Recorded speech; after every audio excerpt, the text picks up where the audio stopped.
Hi, everybody. Can you hear me? I think, yeah. We've got the silent disco version for people who like a quiet life. Thank you so much for coming to join me in our pen. I'm Anne Booth-Clibborn. I'm a television producer. For the last 10 years, I've been a story coach as well. Come forwards if you're just arriving, because forwards will be useful. I was story coaching for 10 years, and what that means, I slightly invented the term 10 years ago. Are you not working? There we are. You need a green one. If your ear isn't green, you're on another theatre. I help organisations and businesses plan effective communication or experiences for their audience using the same principles that make storytelling so powerful. And I had made all of my most successful television shows before I realised that I was using these storytelling principles, but instinctively. So I was reinventing the wheel every single time I made a show. I made life much harder for myself than if I'd known what I know now. And that's sort of why I'm here today, is because I want to make your lives easier for you, because you are already actually instinctive storytellers. In a one-to-one situation, when you're with someone comfortable, you know all the rules of storytelling. But when you start to use those rules consciously, then you can use storytelling as a strategic tool. And it's very powerful. So now I've got to do two things at a time. I've got to walk, talk, switch a button. So bear with me, I'll do one at a time. There we go. So here are some of my shows that I developed from scratch. All did well in their time, all factually based. But great ratings, first time, second time, third time round. So learn how to decorate, learn how to eat healthily, learn about garden history, learn how to sell your house quickly. All of them, the content is actually not that interesting, but when you wrap a story around that expertise, then you can create something that's really irresistible to watch. And I know they all look a bit vintage now, and I'd say if you're under 25, you might not know what they are. But actually, they've come back around again. So Channel 5 did a reboot of Changing Rooms and You Are What You Eat. So it just shows a good story, never dies, comes back 15 years later. And this one is still running in Australia, because that's where the presenter moved to. They're on series 16 of selling houses. Do you know how to sell a house quickly? Because I do, having spent time with that guy. You strip out the personality of the house. No, you strip out the personality of the owner. And then you make sure every room has a particular function, a real function. And so this guy had never done any telly at the time, but he'd been an estate agent since he was 17. We took on 8 houses and took a deep breath and said we would sell them within 4 weeks. And all of them have been on for a year and a half, some of them even longer than that. And he got an offer in for every single one in 4 weeks. And it was mostly about stripping out the personality, which was always quite evident within the house. Anyway, I've remembered that for every house I've sold since. So we can... We've used storytelling to get the attention of people while also giving them a little bit of information. And this is sort of the root of why storytelling is so powerful. Storytelling exists because a human being is not designed to focus on anything for very long. So a story has been invented by human beings to keep the attention of other human beings while you're passing on information, emotion, connection. Think Bible stories, think political stories. These guys knew what they were doing. Before you had broadcast, that's how stories carried the truth. And a story does that by taking the audience on a journey. And it can do that because it's designed in a very particular way. It's got very specific things in it. In fact, it's got 7 core story elements, and they are in every story ever told. And those 7 elements also are what an audience is looking for from you as a storyteller so that they can sort of make sense of what you're saying, imagine what you're saying, and connect with you. So you can now see these story elements are well worth knowing. And it sort of gives us vital time. If we need to pass on something a bit more complex than a quick message, and if we need to connect, which I think all of us in this room, or in our pen, need to do at one point or another, a story is going to buy us vital time to do that. So I'm going to take you back in time, because I want to tell you a story to demonstrate one of these story elements. And it's the story of how the idea of changing rooms was born. Shall we just bury ourselves in nostalgia for 1 minute to take us back to the time when changing rooms hit the screens in 1996?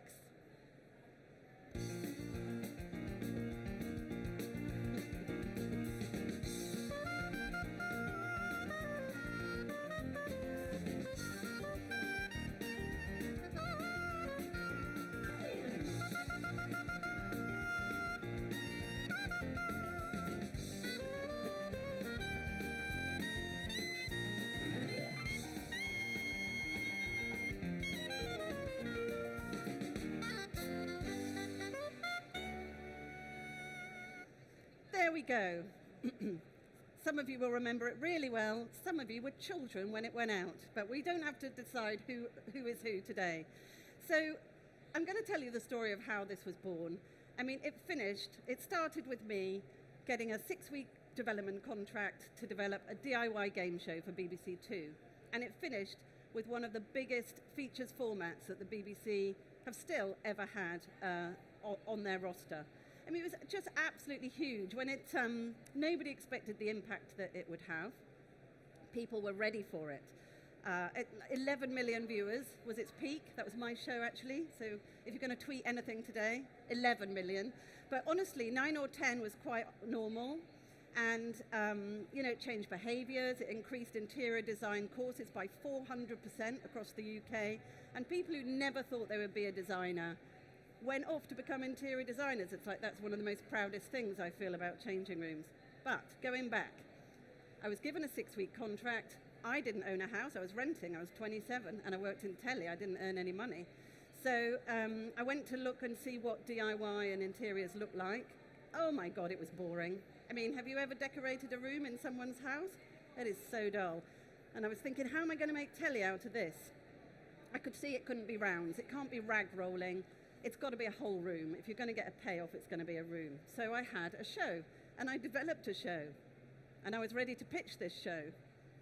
4 white walls, 2 empty houses, new builds. I had them ready to go, and it would be a team of decorators in each house, and they would basically decorate a room each week and compete to see who had won across, let's say, 7 weeks. So I developed it. The 6 week was up, and I was off with my boss to the BBC to pitch this show. So we're at Tottenham Court Road Tube Station, and I'm running down the escalator. Baz is very tall, that's my boss. And I make a confession that changes the course of interior design history. I say to him, Baz, I think I've got the end wrong in this format. I don't know who should judge it. Should it be like Jasper Conran, Terence Conran, like a design guru, or should it be the people that, live nearby? Who judges it? And in that moment, I had stumbled and articulated one of those elements, which is when we tell a story, we ensure that there's an end point that our audience is willing to wait for. And when they get there, they're satisfied by it. And we work very hard to make sure that happens. But obviously, when you're making a format, you don't necessarily clock that quite the same way. But he got on the tube and he said to me, Anne, you're absolutely right. This is about taste. And the only people who can judge it are the ones who are going to live in it. So this has got to be real people's homes. And I said, well, they can't decorate their own homes because that is going to be so boring, because I've watched that. And so by the time we got to the BBC, we'd agreed real people's homes, neighbours, they'll swap rooms, they'll do a room in each other's houses, then they will swap back at the end of 2 days and find out what happened in their house. And that was an end that everybody was willing to wait for. So that is it. That's our first story element, here and now. And once I discovered this, it took me another 15 years to find out what the other 6 were. But I went to the BBC Academy, and there I went on a storytelling course, and it blew my mind because they were talking about this shape of a story that I knew but I'd never been able to say, and now I can say it to you. And since I've discovered that, I set up Storycoach because I was like, oh my God, this is what's going wrong. People don't, only television producers practice storytelling every day, but everybody can benefit from it. So just to give you an idea of some of the things I've done since, I've helped people design pitches for business, design pitches to raise funding, design business brands, design websites, even create like a whole away day where the story starts with the first touch point that the guest gets, and then everything that they experience builds and is consistent in that story. Personal story, if you're going for an interview, you want to make sure you can tell your own professional story well. This is a really fun one. So I've been working with this robotic technology institution, which I'm not allowed to name, for 3 years, and they are making robots for the future to support elderly people and their carers. But in the focus groups, there was a big problem because, well, the robots don't exist yet, and also people are very negative about robots, so it's very difficult to test what people would actually welcome into their homes. And the first animation that they made had no story. It was just showcasing robots, what they might do in the home. And in the focus groups, they got 62% of users said, this is relevant in my life. The second one, I worked with the animation studio and the UX designer, the robotic technologists, the research scientists. We all made this story together, and 100% of users said, these robots are relevant to my life. So I've never had a percentage put against my storytelling before, but that was a nice moment. So what are these story elements, I hear you say? Well, as I said, you are all instinctive storytellers, and so why would I tell you when you know already? And so anybody who's sat on their own in a moment is going to have to find a partner because, oh, perfect timing, sit next to somebody else. What I'm going to ask you to do, it's revolutionary, but actually pair up to talk to each other to tell a story. Not about work, a good day, a bad day, a holiday, travel. It's not to test your story, okay? It's so that your audience can have the experience of being an audience, because it puts your brain into a different frame of mind. So if you've got someone, so from the left, if I go from the left, pair up this way, this, so you would be with this lady, you would be with this lady, yeah, and then the ones on the end might have to find each other, and then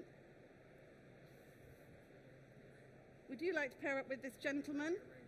You've already done it. You didn't need me to look after you, did you? And anybody who doesn't have someone to pair up with, let me know. So move now if you haven't got someone you're next to. You guys are going to have each other. You two will have to be with it. That's perfect. And then put your arm up if you haven't got one because, yeah, oh, you sat next to someone you still didn't get one. Okay, that's one. Anyone else? Oh, love, would you mind coming down here? Thank you. Oh, you've just paired up. You've paired up, no, but this lady behind. You need a partner? But that's 3 just there. Have they all arranged themselves? He doesn't want to. You're happy with your 3? Oh, she's gone. So you're still left. Anybody else still need a partner? Great. Would you mind coming down here? Do you have a partner? Come on, you're at the front. Put your arm up. Are you guys going to go together? Yeah. Is that all right? Yeah, wonderful. Okay. This lady, you're going to pair up. with this gentleman. We're going to pair up then. Okay, my glamorous assistant is putting his timer on for 2 minutes. And if you haven't started a story, first person start the story now. Okay, and then I'll call out 2 minutes, and then you're going to swap over, and the other person tells a story. You can go. You ready? You can go. Yeah. Whoever wants, are you going to tell a story first? So you're going to tell a story to this lady?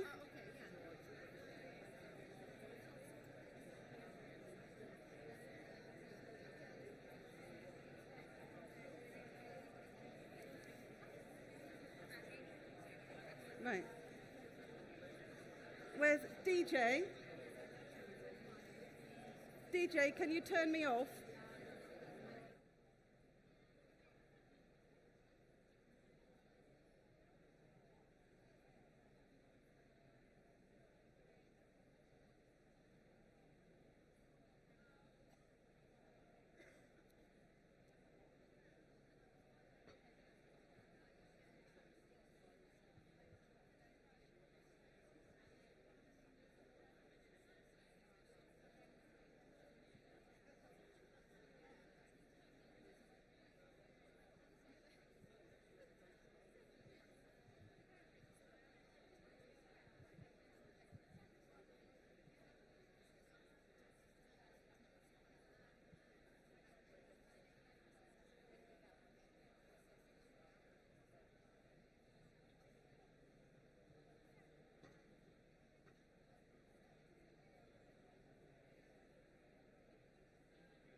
So swap if you haven't swapped.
I go back on?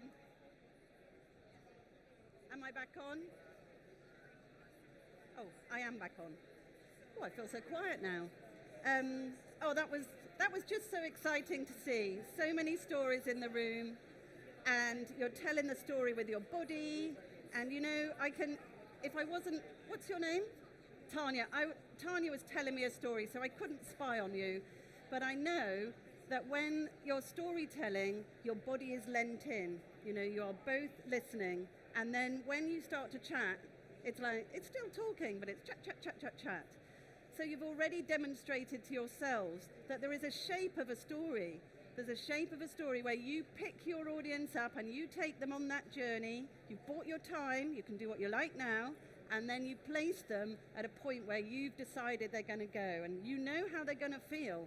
And that's what I mean by a strategic tool. You know, you become in charge of the audience. So I'm going to ask, just so we can get these story elements in the room, a couple of people about what they liked about the story they heard. Not to tell the story, we'll be here all day, but something about it that they liked. And Corinne is all ready, and I'm going to ask this lady with this very eye-catching leopard skin top, whose story did you listen to? You didn't manage it? No. They were just chatting, but you were very convincing with your chatting. Can I ask you whose story you listened to? And what's your boss's called? Gabby. So I'm going to let you meet the mic. Something about Gabby's story that you enjoyed? Well, it was about the day she got her cat, so I felt like it was a very personal, exciting, happy moment in her life. Yeah. Nice to hear about it. Nice. And thank you, because that's made me, you can, it's all right, I won't grill you any further. That's made me remember another important question. Although at the point that I said you've got to tell a story, you all thought, shit, could I get out of here and she wouldn't notice? Was it a positive experience to hear a story? Did you enjoy hearing a story? Yeah. It's very connecting. Did you feel like you knew the person who told you the story a little bit better? Yeah, you learned something, some way. So when we tell a story, our brains are connecting quite closely in a different way than when you're telling information. And again, this is like one of the powers that it has, but you need all the elements in it to make that work. So this lady chose a story about her cat that she clearly loves. And so very importantly, she chose a main character that she knew her audience would be interested in.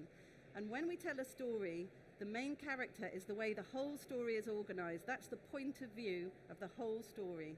Okay, because if it was stream of consciousness as human beings, we're like, oh my God, too many views. I don't really sort of understand what I'm hearing. So we have to choose a point of view that really interests our audience. And you're thinking, oh, God, every time I present, every time I pitch my idea, every time I create a campaign, I've definitely thought of the point of view of the audience. But it's actually very hard to really flip into the brain of your audience and think, what are they really interested in? And so this point of view, you can't always put a person at the heart of what you do when you communicate. But these story elements aren't just useful when you're telling a narrative story, they're useful when you're planning any sort of human engagement, as I've demonstrated from the things I've worked on in the past. So who is your audience and what's the point of view you're going to gather this story up from that really interests them is a very important one. I'm going to come down this aisle. We're coming down this aisle.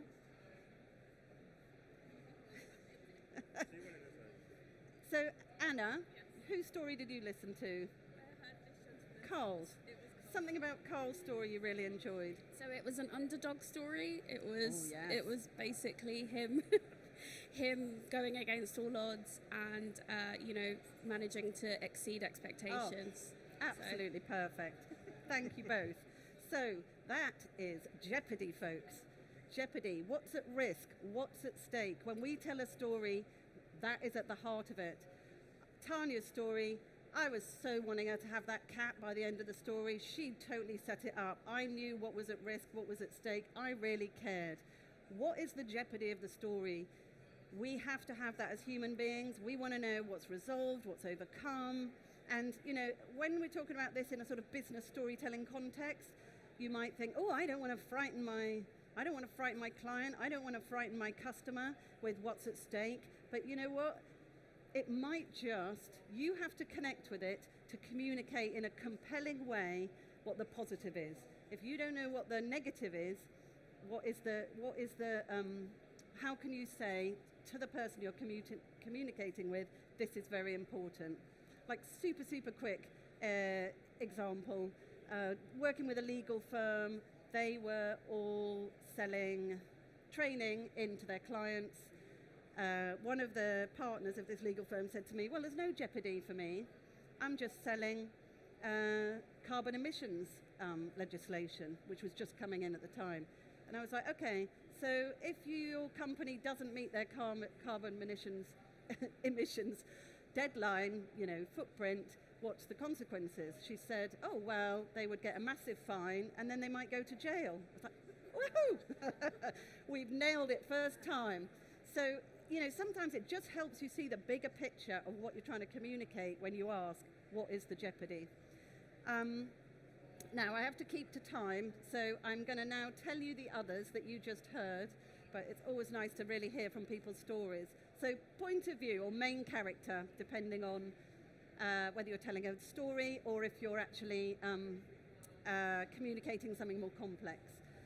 Jeopardy, what's at risk, what's at stake? Different world, we're going to talk about in a bit more detail anyway. So different world is the absolute secret weapon of storytelling, which is so different from factual. When you told a story, you painted a picture in your audience's mind. Your audience will leave the Excel today not thinking about data or insights or tech. They will be thinking about the house where the cat was, the exotic holiday where the tropical palm trees were. You will have put pictures in their heads that they can't dispel. That's what makes a story so memorable. We're now in a different part of the brain, the visual part. And different world is so important because once the audience walks into your world, it's now around them. And they are now feeling it, not thinking it. Okay? So we're now in a different part of the brain. We're in the emotional part of the brain. And that's where we can persuade people to think differently, to connect with us, to just stay a little bit longer in our story. And so as storytellers, we will always make sure there's this different world, and we will paint just a few physical things to help our audience listen. And so why does that matter in business? It's the thing we totally forget to communicate. And if we're doing something where we've got a lot of touch points, we have to define what we want it to feel like before we look at all those different touch points. And I think basically story elements are an incredibly good way of focusing back, however complex the project is, however many platforms, insights, products, audiences you might have, story elements helps you think back to the human being and the simplicity it requires to engage a human being. And so if you have agreed in your mind, what you want it to feel like when your audience enters your world at whatever touch point it is, then you can start to make that much more consistent. And it means, even if you're dealing with technology or platforms or, in my case, a different form of communication, even if you don't know it that well, it helps you navigate and be a bit more creative with what's at your disposal because you're starting with something you do know. And the different world. So I saw the Royal Mail stand, and the Royal Mail stand is my favourite stand here. And what I'd like to think is they started, do you know the one I'm talking about with the Lego out the front? Yeah. So I'd like to think that they started by going, okay, so the world we want people to think about when they think about Royal Mail is trusted. It's sort of familiar but connected. It's sort of, always innovating, always changing. But at its heart, it's something you really trust. I know we'll build a whole Lego village. I felt that. I walked past it. Oh, it's just a moment, but I feel like I'm in a slightly different world than I would have walked past if it had 2 stools and something that just said, trust Royal Mail. So that's what I mean. When you've started to decide what your different world is, you can start to think, how can I create it in the space I've got, in the experience I've got? and it's a start of a creative process. 2 secs, let me have some water, and then we're going to talk about telly. We're going to talk about different world.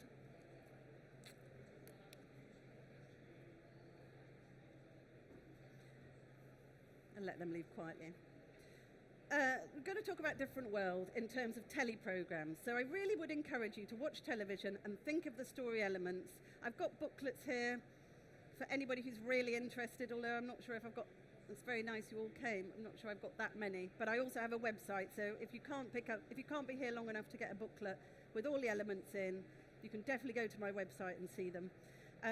But let's talk about different world. Anybody watch The Traitors? Yes. The Traitors is an interesting concept because that is a game show with storytelling threaded into it. You know, and that is why it's so compelling. Essentially, it's an elimination show, but the storytelling is much stronger than your average game show. Would you mind coming and asking? I want to ask this lady a question. Yeah. What does that world feel like when you're watching Traitors? A couple of sort of emotional words that it. I was really drawn in. I can't think of any emotional words. It was a very manipulative environment. Yes, I think that's a really good word. I mean, yeah, most of those shows are about. You would be like about loyalty, about teams, about sort of winnings on the straight and narrow, but it's not. It's manipulative. It's slightly delicious because you know more than everybody else that's actually on the ground in the telly program. And you can see here it's very gothic. That's sort of what they've built. It's moody, it's threatening, you're never quite sure what's going to happen, and there's lots of ways that they will build on that. I mean, there's this thing where they have their cloaks up, then they put their cloaks down. You know, they don't really need to do that, but it's all part of building these little moments that they've decided on how this world's going to feel, and now they're using the tools they've got to create that feeling. So now we're going to look at a different one, which, you know, basically these people all have the same tools. They have some people, they have a scene. Yeah, no, that's more like the sort of world I want to be in. White Lotus. It's glamorous, it's elegant, it is a bit dangerous, you know, but you might be willing to weather it for what you're going to get. You're definitely going to get some sex, you're going to have some drinks, it feels luxurious, it feels like a place where anything could happen. So White Lotus has got it's 2 series, it's 2 different locations, but you will find that the different world that it creates is the same in both ones because that's the USP. It's always going to be very glamorous, slightly hedonistic, way too rich for their own good, but having a lovely time. And then finally, Succession. Now that feels edgy, nobody trusts anybody. I've heard people call this quiet luxury. You know, they've spent a lot of time on what people wear, and then although, you know, the budget's okay, but their budgets aren't massive, and they create that luxury very quickly in a few shots. So the next time you watch it, watch what goes in between the dialogue, because it'll just like a little hand over a canapé, a pouring of a glass of champagne, you know, maybe something, but literally hand shots. So that's a nice, very small, doable. And then they've obviously paid for a day of drones to go all the way across New York. So you'll get a little hand shot and then an overview, so you're feeling powerful, owner of New York. But they do it in tiny ways to support the dialogue that goes in between. So now, did I have on here? Yes, I did. The other one I wanted to talk about was the strong start. Okay, so I think this is so important in any sort of human engagement challenge. In television, at the beginning, when we know we're fighting the remote control, we work incredibly hard at the start to make sure that people stay on our show, that they don't switch over from our show. You know, there is absolutely not one moment of slackness where we think, oh, they'll love it, we'll just do what we like. We cut the beginning. So in storytelling, what we're trying to do is pose a question in the audience's mind that they will swap us even a minute's more time for the answer to. And I know, I've heard it called the hook, but the hook doesn't really unpack it. Well, it's much more subtle than that. You're looking for something that poses the question that makes them go, oh, okay, I'll give you a minute. And in that moment, I call it a transaction with the audience. You are saying, I am crafting it for you. This is going to be good for you, not anyone else. And when you told your stories, you worked so hard at that. Tanya said to me, I'm going to tell you about my rescue cat that was called a princess. Okay, I don't quite know what she's going to talk about, but I like that juxtaposition of the two words. Because if she told me rescue cat, I mean, anybody who knows me will know I'm not an animal lover. That would have not pushed my buttons. But one called a princess, okay, I'll listen. So this strong start is very important. Now, you look at the front of television programs and see how long they take to lure you in. But also think about your own, when you're creating anything, the first touch point, whatever that is, has to feel generous. It can't be, look at me, because they'll go, no, thank you, because that's not how human beings work. Well, you might get their attention, but not for a minute. And I have to say, there's quite a lot of shows, you'll know what I'm talking about, Channel 4 shows, that will show you what's coming as the thing at the beginning. And I don't know about you, but that makes me go, really? Is that your best bits? Forget it, I'm moving over. So I wouldn't say that's good storytelling. But at the moment where you first meet your user, when you first start your pitch, when you first walk into an interview, what is the thing that is going to make your audience think, wow, they've crafted this for me. Wow, they've really thought about me in this experience. I can't answer that, but you've got to ask yourself that. So let's go back to White Lotus. So I wrote down these numbers. White Lotus does work pretty hard. It does a fairly classic recap, so you know that you're all in there, you know what happened before. It's a 62-minute show. It's 2 minutes of recap at the beginning. I mean, that's quite a sacrifice, 2 whole minutes before you're into the main result. Succession, which you have to say has been the absolute sort of juggernaut of dramas over the last 12 months. 8 minutes to get you on board before the actual main show starts. So they start with a quick bite, which is sort of quick action, a quick action moment that's easy to watch. Then they do a recap, which doesn't make any sense whatsoever, but it gives you all the information you might need for the story coming up, although sometimes there's some red herrings, but you're starting to think, oh, why did Roma need to fire, why did we know that Roma fired Jerry? Or why did we know that Tom and Shiv split up? You know, you're starting to think, oh, okay, I'll stay a bit longer. Then they give you 2 very short emotional stories with really no context, and that's because we relate to these human beings. And then there's a very long title sequence, and then they finally get into the main. So that's how hard they're working for the beginning. So what can we do for our audience to make that moment of transaction so sticky, so tempting, so personal that they stay with us? So I could tell you a lot about lots of TV shows, but I feel like we are here to talk about your jobs. And so I'm interested to know, with the story elements we've talked of today, is there any one that you could see might be useful in a project that you're about to start? Or have you got a question about any of those story elements to make them more clear?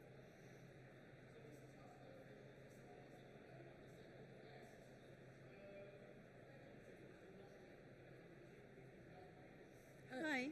What did you mean by story driver? Oh, thank you for that. So, yeah, because that was up there and I haven't mentioned it. So the story driver is in the story. I would never say to you, if you'd listened to a story, what was your story driver? But what it is, it's the thing, the moment or the event that kicks the story off. Usually I would draw at this point, but thank you for the question. So in a murder story, there's a murder at the beginning and all of the story flies off from there. So the story driver is the murder. In a love story, or Indiana Jones and the Temple of Doom, the story is all driving towards that point that we're waiting for. And in reality, there's usually a bit of both. Something will kick a story off and it's driving towards a point, but it's a really good meditation tool when you're about to tell a story, when you're about to communicate, to think, what was it that kicked this story off? What's the essence of why we're here? So if it's a product, might go, right, now this isn't, so it doesn't necessarily feature in your story, it sort of kicks it off maybe a long way ahead. So I'm just thinking about, do you remember there was that drama about an aeroplane crash, except you didn't know it was a crash for ages? It was called Lost. Yeah, okay.